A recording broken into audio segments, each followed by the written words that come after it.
श्री राम दोस्तों। महाराणा संग्राम सिंह जी एवं बाबर का युद्ध, खानवा का युद्ध।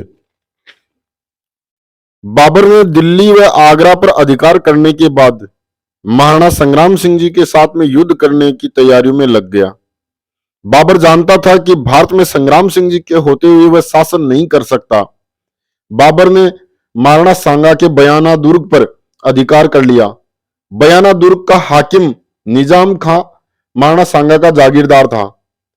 बाबर का बयाना के दुर्ग पर अधिकार करना महाराणा सांगा को सीधी चुनौती देना था। महाराणा संग्राम सिंह जी ने तुर्कों को बाहर निकालने की तैयारियां शुरू कर दी। बाबर व महाराणा सांगा दोनों ही शक्तिशाली थे। महाराणा सांगा का जन्म 1482 ईस्वी में तथा बाबर का जन्म 1483 ईस्वी में हुआ था। महाराणा सांगा वीरता में प्रबल थे तो बाबर चालाक था। महाराणा सांगा प्रतिष्ठा, वीरता, साहस के साथ में युद्ध करने वाले थे तो बाबर चालाकी के साथ में युद्ध करने वाला था। महाराणा संग्राम सिंह जी ने अपने सभी योद्धाओं को पाती भेजकर सबको युद्ध के लिए आमंत्रित किया। उधर बाबर ने भी तैयारियां की।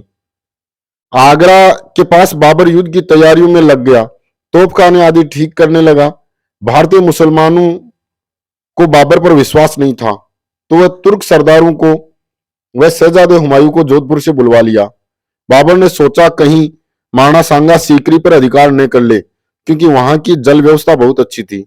बाबर ने किस्तमी व दरवेश मोहम्मद सारवान को सीकरी भेजा। स्वयं वहां पहुंचकर मोर्चेबंदी करने लग गया। यहां बयाना से हाकिम मेहंदी ख्वाजा सांगा से हारकर बाबर के पास आ गया। अब्दुल अजीज बाबर का मुख्य सेनापति था। सीकरी से खानवा पहुंचा। सांगा ने इस पर हमला किया। बाबर ने इसकी सहायता के लिए मुहिब अली खलीफा मुल्ला हुसैन की अध्यक्षता में सेना भेजी। राजपूतों ने वीरता दिखाई। मुल्ला नयामत, मुल्ला दाऊद मारे गए। महाराणा के इस प्रकार के साहस को सुनकर बाबर के सैनिक निराश होने लगे। इन्हीं दिनों काबुल से सुल्तान कासिम हुसैन और अहमद यूसुफ 500 सैनिकों के साथ बाबर के पास आए थे। इनके साथ एक ज्योतिष मोहम्मद शरीफ भी आया था। इसने भविष्यवाणी की कि मंगल का तारा पश्चिम में है, इस कारण आप पूर्व दिशा में जिस भी योद्धा से लड़ेंगे उससे आपकी पराजय हो गई। इस कारण बाबर की सेना और भी निराश हो गई। बाबर अपनी पुस्तक में लिखता है कि सभी सैनिक भयभीत थे। कोई भी व्यक्ति ऐसा नहीं था जो बहादुरी की बात करे। सेना को उत्साहित करने के लिए मैंने खाइयां खुदवाई। 7-7, 8-8 गज की दूरियों पर गाड़ियां खड़ी करवा दी।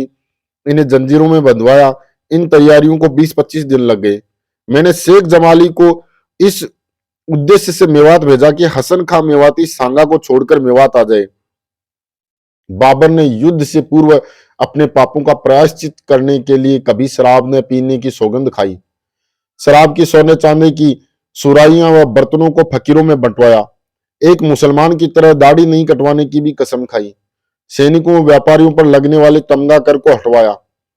बाबर ने सेना को उत्साहित करने के लिए सभी सैनिकों को बुलाकर कहा, सरदारों एवं सिपाहियों, जो व्यक्ति संसार में आता है वह अवश्य ही मरता है, इसलिए बदनाम होकर जीने की अपेक्षा प्रतिष्ठा से मरना अच्छा है।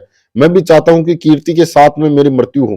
परमात्मा ने हम पर बहुत बड़ी कृपा की है। इस लड़ाई में हम मरेंगे तो शहीद होंगे और जीतेंगे तो गाजी कहलाएंगे। इसलिए सभी कुरान पर हाथ रखकर कसम खाओ कि प्राण रहते हुए कोई भी युद्ध में पीठ नहीं दिखाएगा। बाबर ने युद्ध से पहले जिहाद का नारा दिया। वह खानवा की ओर रवाना हो गया। खानवा भरतपुर में पड़ता है। 17 मार्च 1527 ईस्वी में बाबर ने मैदान में खाइयां खुदवाई, तोपों को जंजीरों से बांध दिया। युद्ध में बाबर ने तोपची मुस्तफा रूमी व उस्ताद अली दोनों को तैयार कर दिया।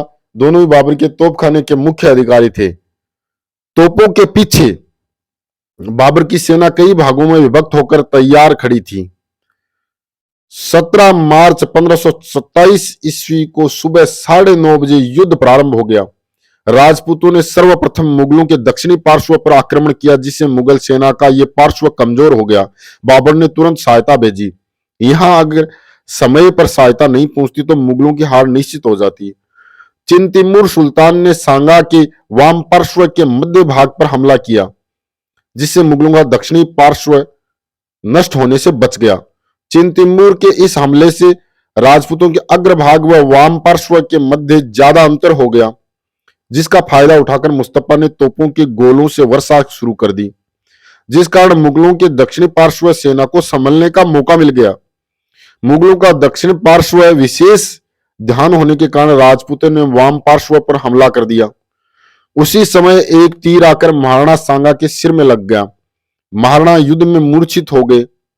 महाराणा को न पाकर कहीं सेना निराश न हो जाए, इस कारण कुछ सरदारों ने रावत रतन सिंह को सांगा का राजचिन्ह धारण करने के लिए कहा।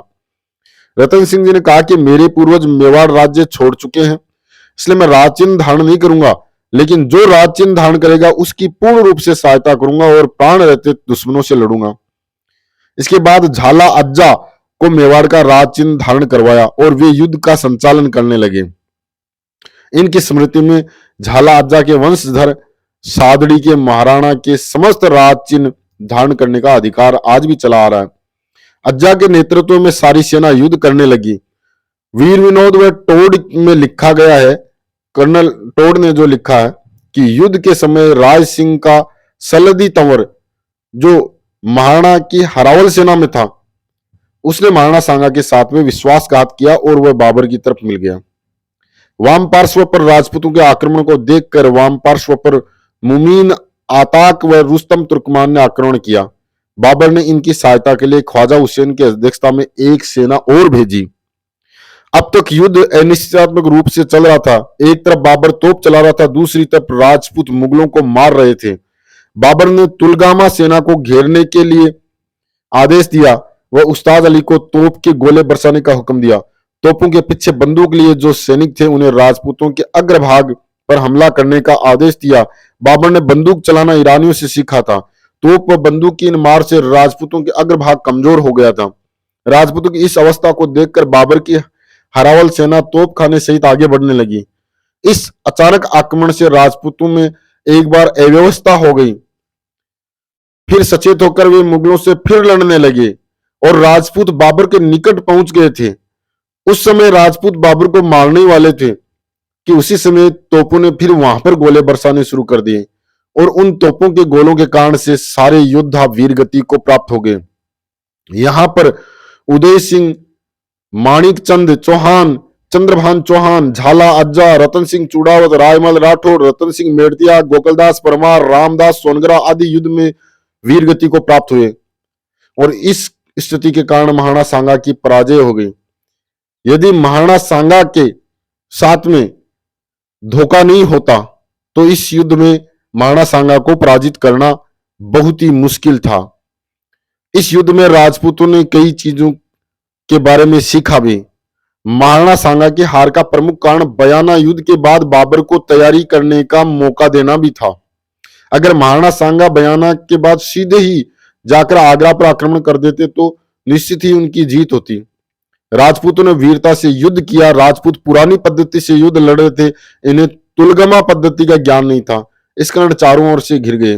राजपूतों के पास तोप व बंदूक भी नहीं थी। वे बहुत ही वीरता से लड़े, उनका बहुत नुकसान भी हुआ।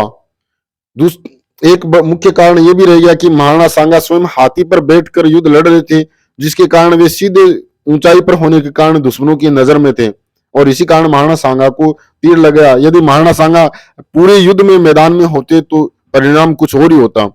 इस हार से राजपूतों का जो प्रभाव था उसमें कुछ न्यूनता आई, लेकिन फिर भी राजपूतों का मनोबल कभी नहीं डिगा। बाबर ने इस युद्ध के अंदर सीखा कि अब मैं दोबारा किसी भी स्थिति में राजपूतों से युद्ध नहीं लड़ूंगा। बाबर ने बहाना बनाकर युद्ध को वही स्थगित कर दिया और ग्रीष्म ऋतु का प्रतीक्षा करने लगा। बाबर जानता था कि राजपूतों से किसी भी स्थिति में दोबारा युद्ध हुआ तो उसका राज्य समाप्त हो जाएगा और बाबर यह भी जानता था कि जब तक महाराणा सांगा भारत में है तब तक भारत में शासन करना भी असंभव है। बाबर ने महाराणा सांगा को इस जीवन से हटाने के लिए अपना प्रयास चालू कर दिया और उसने कई षड्यंत्र चालू कर दिए।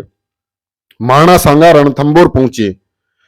महाराणा जब युद्ध में मूर्छित हो गए तो उन्हें सिरोही के अखेराज, मालदेव आदि की देखरेख में बसवा दौसा लाया गया। यहां महाराणा को होश आया तो उन्होंने पूछा सेना कहां है, जीत किसकी हुई।